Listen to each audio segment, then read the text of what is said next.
وزیراعظم عمران خان نے خواتین کے لباس سے متعلق پرانے بیان پر تازہ وضاحت کر دی۔ وزیراعظم نے امریکی ٹی وی کو انٹرویو میں کہا کہ جنسی جرائم اور خواتین کے لباس کے درمیان تعلق کے بیان کو توڑ مروڑ کر پیش کیا گیا تھا۔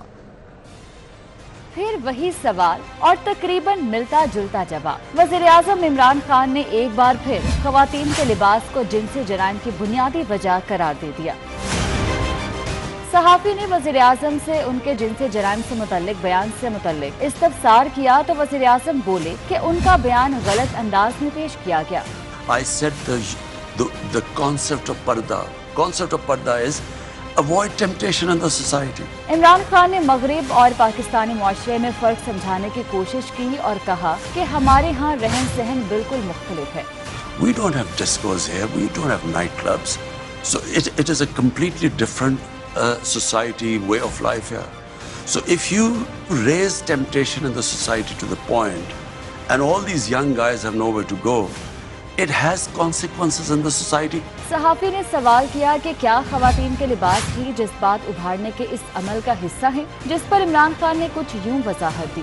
If a woman is wearing very few clothes, it will have an impact on the men, unless they are robots.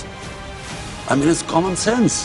صحافی نے پھر پوچھا کہ کیا اس سے جنسی تشدد کے واقعات میں اضافہ ممکن ہے؟ اس پر وزیراعظم گویا ہوئے کہ یہ اس بات پر منحصر ہے کہ آپ کس معاشرے میں رہتے ہیں۔ If in a society people haven't seen that sort of thing, it will have an impact on them. If you grow up in a society like you, maybe it won't on you. This cultural imperialism, whatever is in our culture, must be acceptable to everyone else. It's not. وزیراعظم عمران خان کی وضاحت بھی بہت سی خواتین کو پسند نہیں آئی۔ Twitter پر ہنگامہ برپا ہو گیا۔ کچھ مردوں نے بھی خواتین کا ساتھ دیا اور عمران خان پر شدید تنقید کی۔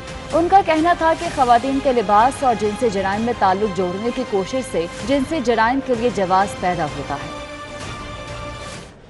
اسی بارے میں بات کریں گے، سماجی رہنما طاہرہ عبداللہ صاحبہ ہمارے ساتھ موجود ہیں۔ بہت شکریہ طاہرہ عبداللہ صاحبہ آپ کے وقت کا۔ وزیراعظم عمران خان نے ایک بار پھر سے خواتین کے لباس کو جنسی جرائم کی بنیادی وجہ قرار دیا ہے، کیا کہیں گی آپ؟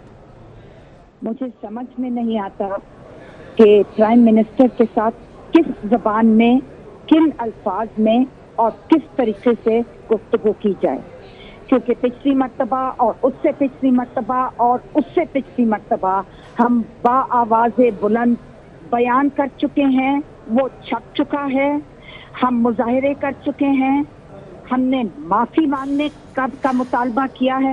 مجھے اب سمجھ میں نہیں آتا کہ کیا رہ گیا ہے کہنے یا سننے کو۔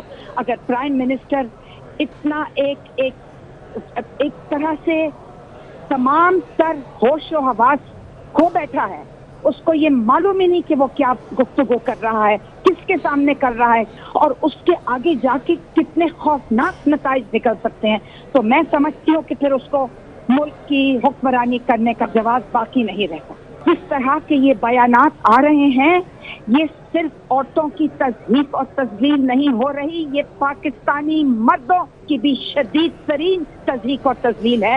ٹھیک ہے، بہت شکریہ طاہرہ عبداللہ صاحبہ ہمارے ساتھ موجود ہیں۔